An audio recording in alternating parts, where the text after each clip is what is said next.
welcome to the show. When it comes to racing, tyres are very, very important. I mean, at the end of the day, they are the point of contact between the car and the road. They are vitally significant, and when it comes to building cars on Forza Motorsport, they are equally very important. Truth be told, you put slick tyres on your car, you put the race tyres on your car, there is very, very little reason why not to. They are just so much faster. Maybe at like Le Mans, maybe at sort of like Daytona on the ovals, you might go a bit far, but they are just so much faster for the little bit of power you lose in terms of upgrading your vehicle to a certain class. They are almost guaranteed to be faster. In fact, I think in all the vertical communities we've done, everything's been won by a slick-tyred car. There are a few that can be quite quick without them. You know, there are exceptions to the rule, but generally, slick tyres are the way to go. They are immensely overpowered, especially when you don't have to worry about tyre wear when you're doing your own online stuff. But this did get me thinking, just how overpowered are they? And I came up with a little bit of a test. The car we have on screen here is an Audi. This is the RS E-Tron. It is very big, very heavy, and it is pretty damn fast, certainly accelerating at a straight line. This is a very, very quick car, and it is on its normal road tyres, and when all standard, it starts at a low S-Class. So what would be the lowest PI of vehicle that could beat it? Because, well, the game's rating system takes a bunch of things into consideration, and with this thing not on slick tyres at all, it's fairly standard road tyres, what could we get away with? How technically slower a car could we get away with that would beat the E-Tron? And of course, to give him as good a chance as possible, we would come to Lime Rock, the twistiest, nastiest, most technical circuit that I could think of. Now, two caveats. One, the livery on the car. This was a Dagon choice. When I was selecting the car, while I was getting it ready to go and film all of this, I was just scrolling through the liveries. Dagon stood on a keyboard that was connected to the Xbox, and it just downloaded this one. So that is why it's a bit of a lopsided touring car on this one, but it was a Dagon choice, so it stays. Also, the first part of this challenge was a time trial. Now, I was supposed to record bits and record a leaderboard at the end so I could show you the lap times, and I haven't got it. Either I forgot to press record or it crashed and I lost it. I don't know. But either way, we set off to, I think it was 8 laps we had around this circuit to try and go as fast as possible. A whole myriad of cars had turned up with a bunch of different PIs. From, I think Grumple's had the highest PI with a Celine S1 that was only sort of 3 or 4 PI less than this Audi, all the way down to Brazen that was in a low B-class car. I believe it was 536 PI in Brazen's Honda. Everything beat mine in terms of lap time. Every car in this went quicker than me, basically. We were in the low 1-minute 2s. I mean, some of these cars are running sort of 58, 59 second laps around here all the minutes. So over the course of a lap, everything was quicker than the E-Tron when we're doing time trials. Okay, maybe not the biggest surprise in the world, because, well, this is very difficult to get through these corners. But, yeah, it was quite impressive. So, here we are, on the grid for a race. This is a very different challenge to hot lapping, because, well, cars are going to have to overtake me. And the E-Tron is big, it is heavy, and it is very fast accelerating. Now, Grumple's car is about 4 PI down on me and has slick tyres, and honestly, I'm not sure. Oh, well, Ewan's car, Ewan went for a gap with a Formula Mazda and got spat off the circuit. Now, everything is going to be quicker than me through the corners. The power that we have is, well, power and acceleration. Danger Man's Mazda is in A-class. I don't quite know exactly what PI it's in, but yeah, it's in A-class. And now begins a train of cars, because when they're on their own, they can carry a lot of corner speed, which they can't do when you're stuck behind an RS E-Tron. Grumples has got away with the Celine. It's what Grumples wanted to do, and has very importantly done. I think Ewan's Formula Mazda will have a problem, but it will get itself back into the train. And here we go, around the final corner, and off we head down the straight. Now, we'll run away from the X-Pang. The Mazda, I think it will be a matter of time before some of these cars filter their way through. Danger Man has turned up, but you can't move an E-Tron. An E-Tron weighs so much. Everything here, to try and make this work, your best bet is super light and slick tyres, which is what everything will be on, and you're not going to be able to make an E-Tron move. with super light and slick tyres, as the horde of cars are getting very angry behind me. I feel like this has actually become a slightly different video to what I intended of. It's just a game of anger your friends, really. That's all we're doing. We're just making a big pack of very angry cars get stuck behind us. Well, and Grumples. But, you know...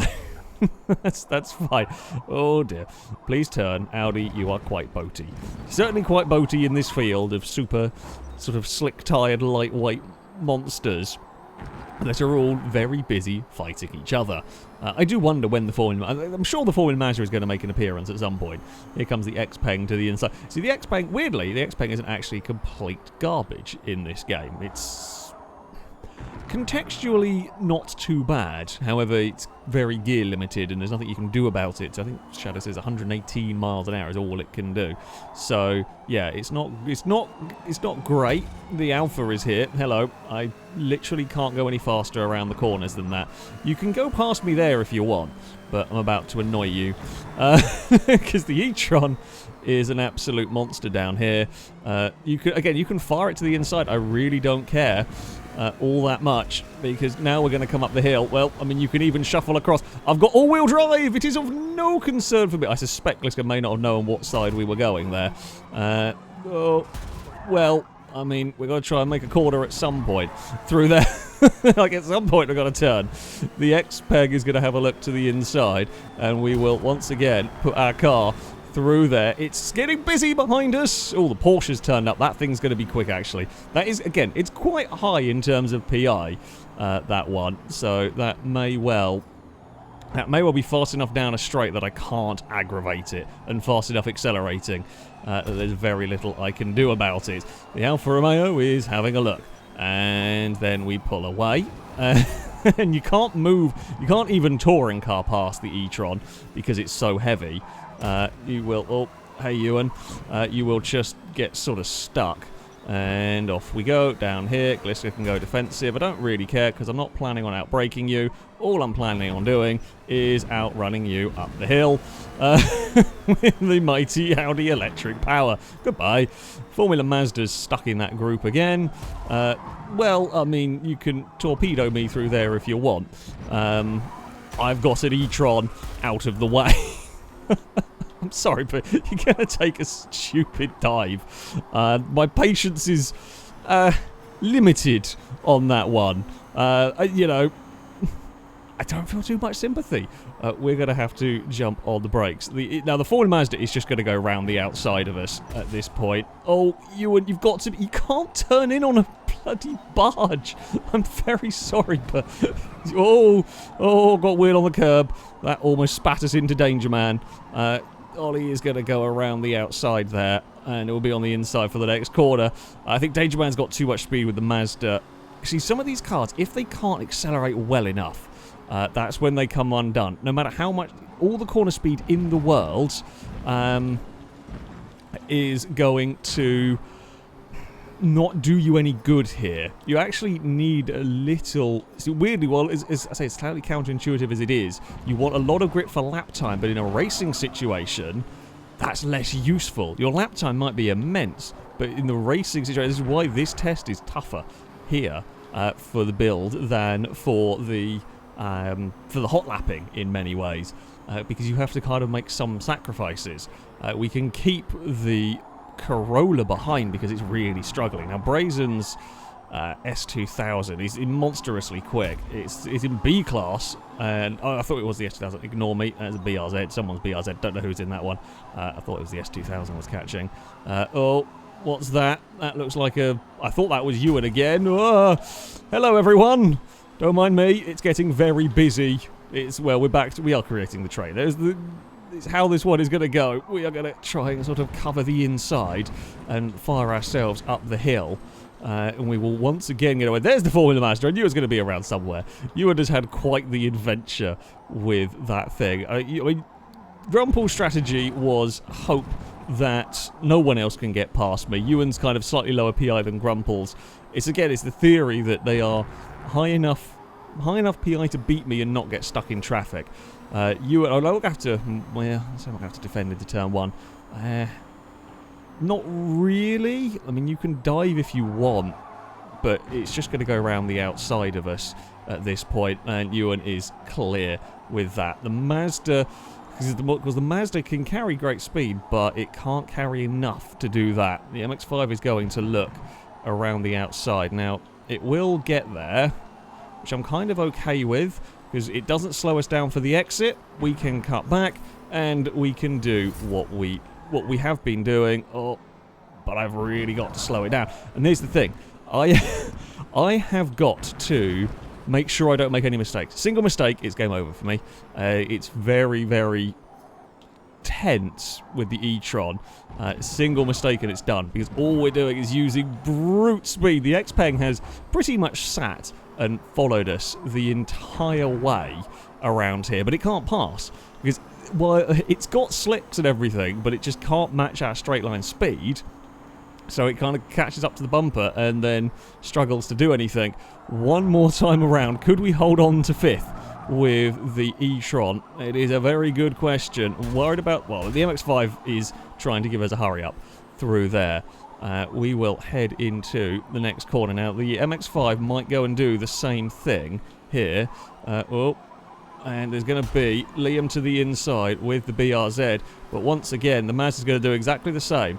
We are happy to do exactly the same down here. We are happy to park it on the apex as we climb up the hill. It's like 4 or 5 wide further back. It's complete chaos.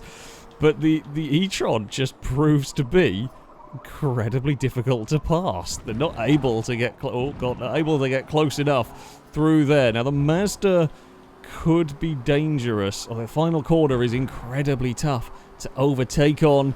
The Mazda's closing, but is about to run out of power.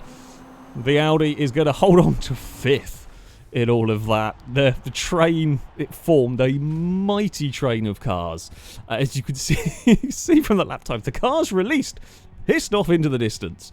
The cars stuck behind were stuck doing the pace that we were dictating. And actually, it kind of, it held on. I thought we might have lost a few more, but it was just, yeah, the lap time gained in the corners. If you didn't have the speed to go with it, you really, really struggled to pass the E-Tron.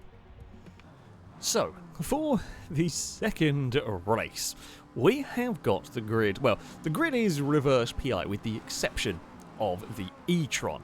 Might it be possible for the Audi to win this? I do not know. There was a slight jump start. We're having to do a bit of a funky manual start to have this work. But we are slightly rolling forwards. We will launch, and of course now the E-Tron is going to blitz itself forward. Cars, I mean, we've got to watch out naturally for that Formula Mazda, Grumpels, Celine and so on, but it does give a chance for some of the B-class cars that will be stuck in traffic in the first race, maybe a little bit more. If they can get past me, then they stand a good... If they can get past me and stay ahead of me, that is the real issue, and that is their problem that they are experiencing here. Is, for example, Ollie will overtake me here. Well, okay, they fell off on their own. I didn't push them. They fell off on their own. Ninetales with an aerial atom. Again, the issues they've got is that they just cannot keep the pass ahead of me, and up the hill we go. In fact, this layout of Lime Rock does help me a little bit because of that chicane. While it's technically a tight corner, because it's a sort of an acceleration zone uphill, that is what helps me through there. The Mazda is fighting away with the Atom once more. We will coast our way around this bit and then use some blinding speed. So the main threat is from the Corolla at the moment. I mean, we battled it at the end of last race. We've got to brake so early. I've never braked so early for turn 1 at Lime Rock, ever. I don't think, even with like Can-Am cars that I've driven around here, I don't think you brake as early. Oh god, the curb upset me. Sorry, Ollie. Wasn't really going for a full-on intentional block. I mean, I know a lot of what I am doing is essentially blocking, but, oh god, Danger Man's already here. That Mazda has done a hell of a job working its way through the field. I don't think I have much of an answer for the MX-5. I mean, we can fend it off for a couple of corners. That's fine. But I think it's just got too much pace overall for us to deal with. Whoa, get slowed down. Big Audi barge. It's through turn... See, I think around the rest of the lap, we can defend well enough and we can utilise acceleration zones well enough, but it's turn 1 and 2. Turn 1 and 2 are where it really sucks for us. And I mean, the Mazda's not that far down in terms of PI, right? The Mazda's not terribly far down in terms of PI. Danger Man is going to send it, and yeah, I can't even fight that back. We were trying to defend a little bit. I honestly might have been better off not even fighting the Mazda. As counterintuitive as it is, we might as well not have, because I think it was always going to get past us, and us taking that defensive line cost us a bit of time. The Alpha, I don't know where it's gone. It's vanished somewhere. Oh, there's a gap there to put our car in between a BRZ. That is something else they could do. It's difficult for them to organise it, but you could use a little bit of teamwork to get past me. If you can somehow manage to get another car alongside and box me in, so I can't use my acceleration, you could maybe... Like there, for example, we almost couldn't get to the inside, or we could use our straight line speed to pass Ollie, but in the end didn't quite. Didn't quite. There was just enough of a gap for me to slot the car through. Grumples is, Celine is here, the Porsche is here, something green's exploring the grass in the background. I think that was Ruski's Elan, which was, yeah, that was quite the adventure back there. Come on, Audi. It's a long way through this first corner for us to go. That Porsche is just monstrous. Oh, the Formula Mazda has caught up. Yeah, can't fight you. Hello, Celine, as well. I mean, these lot here are cars that we expect to be quicker than us. I mean, we can annoy Grumples for a little bit longer. We're going to not let Grumples win this race. And we can chase after Aaron a smidge. Oh, never mind. Couldn't cover the inside well enough there, particularly. It doesn't matter, though, because Grumples is on a funky line and won't be quick enough up the hill. So we'll take back the position from the Celine. I mean, it's really these four are the four cars that can pass me. And I say easily. It isn't easily. But they can do it. The rest of the field are faster over a lap, but they just cannot. They can't keep an overtake around this circuit. And then off we go. Grumples, right? Grumples and Ewan fight. Maybe I think it's a little. Whoa! Hello. Christ. Saw that one coming last second. I mean, what Grumples did there was pass me, open the door for Ewan, and then let Ewan pass me and themselves all at once.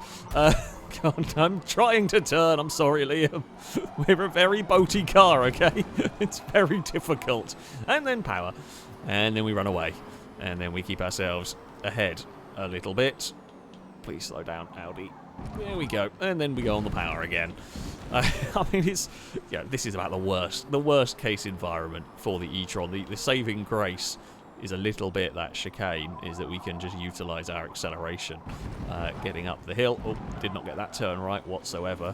The BRZ is all over the back of us. I mean, these really grippy cars that essentially these B-class cars that are trying to match us, if they're going to get a pass done, what they have to do is they have to have done it by the exit of turn 1. You need to be ahead of me. You need to be ahead of me going into this next corner. It's no good going side by side with me here, because even if you do finally get past, which Liam might do here, the chances are I will just outrun you down towards the chicane, and if I don't, I might still be close enough to get you on the run up the hill. So Liam will cover the inside. I'm fine with that. I don't want to try... I mean, I don't really care what Liam does. I'm never going to be braking late enough to challenge the BRZ. All I have to do is just be close enough. I have to be close enough to do that, and then we get on the brakes. Oh, Liam might give us grief here a little bit, because we've got an X-Peng alongside. Liam is being smart about this one. We'll cover the inside down here. Now we're going to let Liam take that tight line. Liam might have done this. Liam may have got this. Although the hope for me is now we can be far enough away and just make it awkward. There is Liam's going to look around the outside at turn 1. Now, oh yeah, I think that's done it. I think that's the the manoeuvre you need to do. It takes a couple of laps perhaps to make it work. Yeah, Liam will be clear, especially as we're now held by the X-Peng in an awkward place where I can't then use... Not that I have much grip, but I can't quite use it where I want it to. I think that is Liam gone. Can we catch Shadow? Maybe down the straight into turn 1 would be the place if we're going to do it. we've got Longbow and Impega behind us. Now, if Shadow and Liam start fighting each other, that could help me out as well, because they're now compromising each other through this corner. Sudden Audi! Sudden Audi wants to, well, doesn't really want to look around the outside of a BRZ particularly, but I will take it. Go, Audi, go! Shadow's kind of screwed Liam a bit out of that position there. We've got so much speed on Shadow, but I've got to go on the brakes very, very early. We cannot pass a car under brakes. We only pass cars down the straight. That's basically how this one works. Hey, Liam, don't mind me. Ugh. I've got company again. Liam might actually cause us problems with Impega now. If I get stuck fighting, it's really bad for me, because we really lose time when we're out of position. I think Shadow might have got us this time around, actually, because we kind of got a little bit tangled with Impega and Liam. Oh dear. Please turn, Audi. Please stop as well. That would be very, very useful. Now, use your mighty power on the climb up the hill. Impega definitely does not want to leave the inside open there. Impega was wary, which is probably not a bad thing to be here. Oh, it's the final lap of the race. I thought we had one more. Can they slow each other down enough through this final corner? Right, we're trying to cut back. I think Impega's got it. I don't know. It's going to be a hell of a drag race to the line here. Come on, E-Tron. Come on, E-Tron. Use your power. I don't know why I'm cheering for an E-Tron against an RX-8, but I think we just got Impega. He did. It was close. Oh, we got out to a 101. Hey, he got faster. Oh dear. Yeah. Bloody hell. Shadow kind of screwed us a bit in that. I mean, the X-Pen clearly quicker than we were in all of that. Oh, bloody hell. Yeah, the big old bargy Audi. It was an entertaining race. They sort of figured out ways to get past me. A little bit of tactics as well can work wonders in that one. Grumples couldn't get the victory that time around. Danger Man will get it with the MX-5. Ugh. We held on. We held on for 7th. So, on to a conclusion of sorts in all of this. I mean, the main conclusion is the Audi was difficult to pass. I mean, I knew it was always going to be. That's the whole point. The race is very different to a hot lapping competition. Didn't expect it to be as difficult as it was. Truth be told, while I picked this layout of Lime Rock to be as technical and as fiddly as possible, it actually does help the Audi a little bit. Accidentally, almost, because of the low-speed chicanes followed by an acceleration zone, that actually works for the E-Tron. It makes it even harder for the lower PI cars to get past me because they can't quite maintain their momentum. Admittedly, even on the normal layout, they would still have had their own problems trying to get past the E-Tron because of that immense acceleration. They were still being stuck trying to go around the outside of me in all sorts of corners. But yeah, the layout did help the Audi a tiny little bit. I mean, in the racing situation, while everything beat me in a hot lap, in the racing situation, only one B-class car ever beat me. That was Liam's BRZ. And if you take the winner of this as the lowest PI to beat the E-Tron as a car that had to win, or had to win against me in all 3 events, that would be Aaron's Porsche. And that was a highish A-class car, about 570 PI in all of this, which is actually much higher than I thought. I was expecting B-class cars to be able to beat me, I say relatively consistently around here. But yeah, the Audi was so difficult. It's just that straight line speed, that huge amount of straight line speed proved so tough to overtake around here, that even with the mighty power of slicks, even though they were quicker overall, they actually did struggle to get past. So yeah, it was an interesting challenge, not quite the results that I was necessarily expecting from all of this, but yeah, there we go. I mean, you can go faster with your slick tyres by saving a huge amount of PI, but in a racing situation, it can get very, very frustrating being stuck behind the high-speed acceleration boat. But there we go. That is going to be it for this video. Thank you all very much for watching, and until next time, a goodbye.